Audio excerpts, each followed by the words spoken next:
Good morning, You Can Heal family. Welcome back to another video. We are reading through the Old Testament and we're in the book of Ezra. So we're getting off to a little bit of a later start this morning, and that's okay. We had a really good time yesterday. For those of you who've been listening regularly, you know that Lisa Smiles is in town and we took her to Niagara Falls, and it was a lot of fun. So I'll put some pictures at the end of this video for you and some videos, but it's not like a vlog, okay? It's just, I'm gonna add the pictures to the end. I'm not gonna get fancy with it, but I do wanna share those with my You Can Heal family. Now, on the way driving there yesterday, I was reading my Oxford book. A few days ago, I talked about I was reading a book by Cruz, Know Yourself, Know Your Money. And there's a really good section or a quote in there by a man named Marcus Buckingham. He's a global researcher. And as I said, this is a money book. So the quote that I'm going to read you applies to money, or has to do with money, but I want to apply it to how we can get our healing in as we're dealing with the pain of our past and relationships that have been abusive or unhealthy. So he said, I quote, "Childhood either enables you or stunts you. It doesn't create you." And it goes on to say, your childhood may have given you a rocky start, but it doesn't make or break you. Regardless of the household you grew up in, you get to choose your quadrant from this point forward. And the quadrants that Cruz is talking about, she breaks it down into these 4 quadrants of how you had the opportunity to experience money growing up. But when I read that, I was like, this is really good, because as we're a child and we're in our family dynamic and home growing up, you're taught things and you've heard things, or you experienced your parents a certain way, and that's either going to enable you to flourish and grow in terms of relationships that you choose to enter into as an adult, or it could stunt you based on how you grew up, right?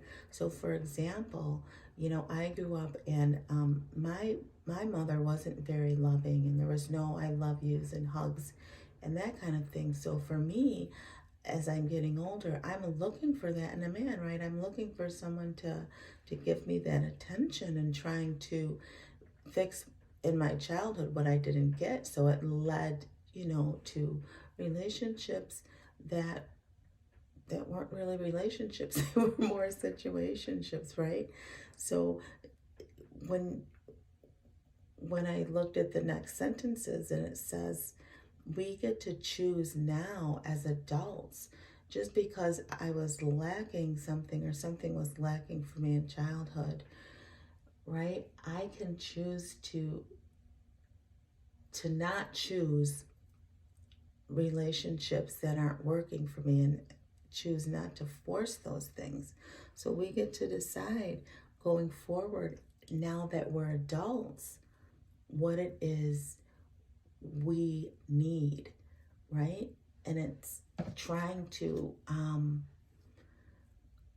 okay, what am I trying to say? Let me try to teach it this way. When you grow up as an adult, you try to fix the past by choosing people who are just like the people who hurt you, because you're trying to undo what was done, and that won't work. You've got to heal from the inside, right? You can't go back to what caused the pain to fix the pain. So we get to choose going forward how we're going to conduct ourselves, how we're going to move, how we're going to behave, and the type of person we want to be. So yeah, those are my thoughts on that. And yeah, your childhood doesn't have to shape you, right? You can choose a new path in this healing journey. So if you want to talk about that more, we can have a call so you can process some of these things and work through them. So that was just a little a little lesson I got yesterday. I'm hoping that I conveyed it to you the right way. And I'll put again the name of the book in the description, and it was on page 37 of the book, You Know Yourself, You Know Your Money. So with that being said, we are going to read our word to continue our day, and we are in Ezra chapter 4. Again, my name is Shena. Hi, if this is your first time, I'm glad you're here.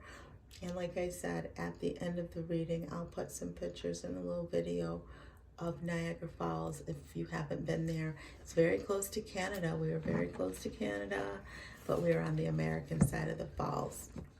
And it was very pretty. It was at night, so it looked very beautiful. All right, let me go for God, and then we'll get started. That was for you, Tracy Ann. Oh, and by the way, Lisa and I, yesterday we were just kikiing all morning, and we called Tracy Ann and got to chat with her, and that was a lot of fun too. So, if you wanted to know, I thought I'd tell you. Okay, Ezra chapter 4. Present opposition under Cyrus. The enemies of Judah and Benjamin heard that the exiles were rebuilding a temple to the Lord, the God of Israel. So they approached Zerubbabel and the other leaders and said, "Let us build with you, for we worship your God just as you do. We have sacrificed to him ever since King Esarhaddon of Assyria brought us here." But Zerubbabel, Joshua, and the other leaders of Israel replied, "You may have part in this work, for we having nothing in common. We alone will build the temple for the Lord, the God of Israel, just as King Cyrus of Persia commanded us." Then the local residents tried to discourage and frighten the people of Judah to keep them from their work. They bribed agents to work against them and to frustrate their aims. This went on during the entire reign of King Cyrus of Persia and lasted until King Darius of Persia took the throne. So it looks like someone else wants to come in and rebuild, and they're like, no. But Zerubbabel, Joshua, and the other leaders replied, "You may have no part in this work." That's interesting. So they wanted to help rebuild the temple. We have sacrificed ever since King... Who is it? Hold on, you guys. The enemies of Judah and Benjamin heard that the exiles were rebuilding a temple. Okay, so the enemies of Judah and Benjamin wanted to get in on this rebuilding. And they were like, no. Oh, that's interesting. There's a lot of people who want to invite themselves into your life, right? There's a lot of people who want to insert themselves into your space. Well, look at this example. They're like, no, that's not how God showed me how this was going to go down. And we need to look at that too, like with people who try to force themselves on us, you know, and try to overstep boundaries that you've already set. Just say no. No. It's that simple. So that's interesting. That's what I'm thinking about as I'm looking over these verses. All right, so let's look at the next section. Later opposition under Xerxes in Artaxerxes verse 6.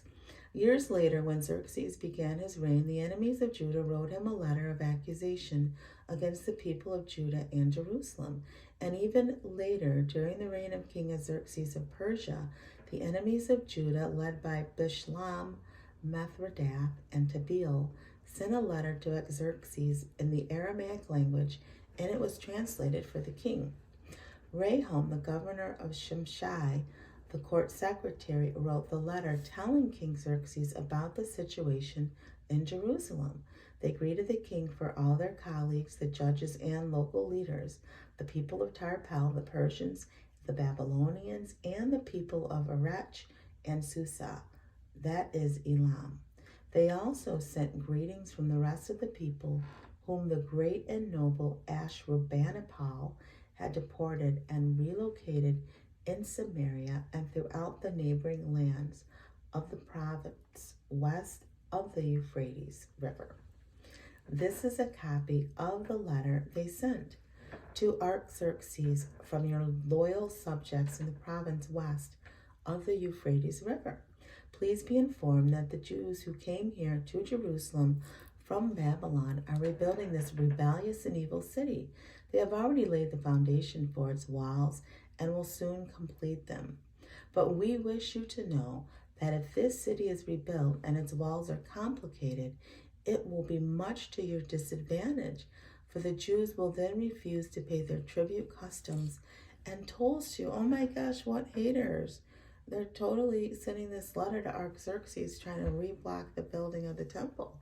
And that goes back to, people, there will be people in your life who aren't for you. They're against you, But God isn't. God's for you all the time. But there are people who are going to try to tear down or discourage you along the way with what you're trying to build, what you're trying to do and accomplish in your life. And we need to say, hey, you're someone that I don't need in my life right now, because it's not good for us, especially when you're trying to heal and grow and change. You've got to change some people you hang around, right? And some influences, some ways that you're being influenced by those particular people. Amen? Verse 14, since we are loyal to you as your subjects, and we do not want to see you dishonored in this way, we have sent you this information. We suggest that you search your ancestors' records, where you will discover what a rebellious city this has been in the past. In fact, it was destroyed because of its long history of sedition against the kings and countries who attempted to control it. We declare that if this city is rebuilt and its walls are completed, the province west of the Euphrates River will be lost to you. Then Artaxerxes made this reply. Verse 17, to Rehum the governor, Shimshai the court secretary, and their colleagues living in Samaria and throughout the province west of the Euphrates River. Greetings. The letter you sent has been translated and read to me. I have ordered a search to be made of the records and have indeed found that Jerusalem has in times past been a hotbed of insurrection against many kings. In fact, rebellion and sedition are normal there. Powerful kings have ruled over Jerusalem and the entire province west of the Euphrates River and have received vast tribute, customs, and tolls. Therefore, issue orders to have these people stop their work. That city must not be rebuilt except at my express command. Do not delay, for we must not permit the situation to get out of control. When this letter from King Xerxes was read to Rehum, Shimshai, and their colleagues, they hurried to Jerusalem and forced the Jews to stop building. Present interruption of construction under Darius, verse 24. The work on the temple of God in Jerusalem had stopped, and it remained at a standstill until the second year of the reign of King Darius of Persia. So look at that influence.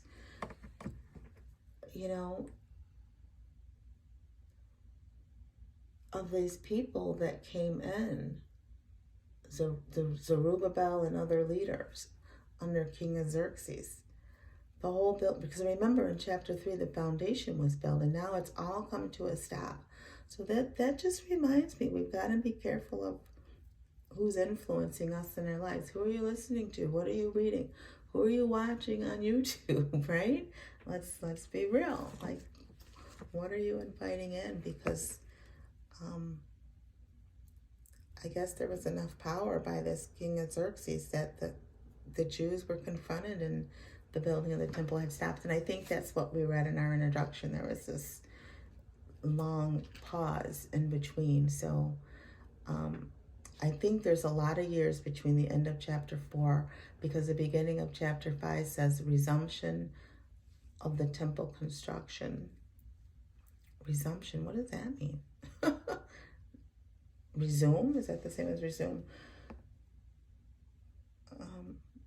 So tune in tomorrow and we'll find out. But yeah, that was interesting. I hope that you picked up on some things that I was hearing and got some good lessons out of that. So we're going to get this video up. Let me add the photos of Niagara Falls and a little bit of video to the end of this. And I hope you enjoy it. Always remember that true healing begins with self-love. Why? Because God is love and He lives on the inside of you. Bye for now.